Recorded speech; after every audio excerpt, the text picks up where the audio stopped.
The Bengals, and let's talk a little bit about this because we know that Devin's favorite team this year is the Cincinnati Bengals. They are 1-4 after that overtime loss to the Baltimore Ravens. Their preseason odds to win the Super Bowl were 13-1. They're down to 30-1, and I'm surprised it's that high. But there still is this sense that Joe Burrow will take over at some point. It almost worked on Sunday against the Ravens. And they do have a softer stretch of the schedule. I made the prediction yesterday that when you look at their upcoming 4 games, they will be 5-4 when they go to Baltimore for the rematch on Thursday night, Week 10. I think they will. I think the time has come. They've got the Giants, the Browns, the Eagles, and the Raiders. I think they're going to win the next 4. And, I mean, the Eagles, that's probably the biggest challenge of the 4, but I think they're going to win the next 4. And I know that the ridiculously premature and based on no analysis whatsoever, just gut feeling, but I think they're going to do it. I just think they're going to do it. And I think they're going to begin the process of digging out. And if they don't soon, Devin, we talked about this on Sunday night, you're running out of games. You've already got 4 losses. There's only so many more, and not many more you can lose before you're just done. As much as I get irritated that everyone so easily says, oh, it's fine, like they get off to slow starts, I understand why they say it because, again, Joe Burrow is that good. Like, I played against him in 2022, and even though he's a young player, he was one of those guys that it was just like, if you line up in the defense you're in, he knows where to go, and he will pick you apart. And we saw that Sunday. I don't think Baltimore did a good job disguising. I thought they kind of gave up their coverages, and Joe Burrow diced Baltimore's defense up. It's a good defense in Baltimore. They just shut out Buffalo the week before and just dominated them on defense. And Cincinnati marched up and down the field because of Joe Burrow. Yes, T. Higgins, Jamar Chase, absolute studs. He threw one pass to Jamar Chase. That was a 2-yard loss, and Jamar Chase did the rest with it. But it's Burrow understanding to get to that check to throw it to Jamar Chase so he can do what he does. So I understand why, but my whole thing is in the NFL, you cannot build bad habits. You can't keep doing things a certain way and just hope that Joe Burrow and the offense of T. Higgins, Jamar Chase will just save you because it's just too hard. You're going to get – this is Cincinnati Bengals. You're going to get the Raiders' best shot. You're going to get the Giants' best shot Sunday night. You're going to get the Eagles' best shot. Like, you're going to get these teams that they know beating you means it's a little bit of a measuring stick. Even though their record isn't there yet this year, they're still the Bengals. It's Joe Burrow. People believe that they're that good. So when you set yourself up to not be able to finish games that you're in control of and that you really have won and you walk away with a loss, or you don't come out and play at the level you should play from beginning to end like they did against the New England Patriots, you then lose another game. You can't set yourself up for then when you don't play your best again and this other team comes out and plays their absolute best game that you can't find a way to win because you haven't built the habits. You haven't done that over and over again, so then you fall short again. And then maybe you win 2 or 3 more games in a row, but then you have another slip up because then you look up and you're like, wow, we have 8 losses this year because we blew it in the beginning of the season and started 1-4. So that's my concern about the Bengals. I just don't think anyone should ever say about a team in the NFL, it's okay, they always get off to a slow start. That's not okay. You get off to a slow, there needs to be a sense of urgency to fix that and fix it right away. 0-2, yes. 1-4, you got a problem because you can lose maybe 4 more games over the final 12. You've lost 4 of the first 5.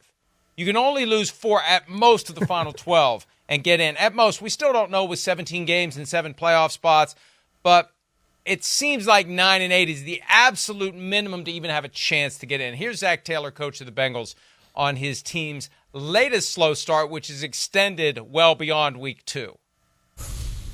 We're 5 games into the season, and so I know what the noise is. We're 1-4, and so we're accountable for all that. You know, it's not good enough. We have too much talent on this team to be in the position we found ourselves in right now.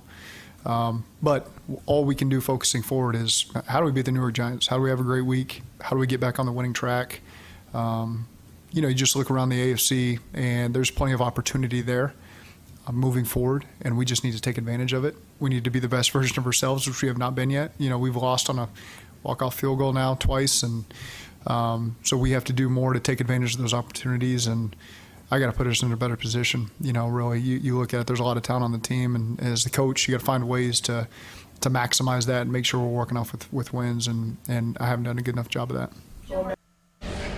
Complicating matters for the Bengals. Cornerback Dax Hill out for the season with a torn ACL, first-round pick in 2022. He's the guy they drafted to replace Jesse Bates, and they moved him to corner, and they moved on from Jesse Bates. They probably wish they had Jesse Bates right now, Devin. When that happened, there were a lot of people who talked about not fully understanding. You draft a player, you develop a player, and he showed he was one of the best in the game at safety, and they let him go. And I get it. Like, when you draft Dax Hill, and when Dax Hill came out of Michigan, he was kind of like this tweener, safety, corner. People thought he had just great skills to put at different positions. So you move on, and then I really didn't like the decision. I played corner and then got moved to safety. Then in 2012, Bill moved me back to corner.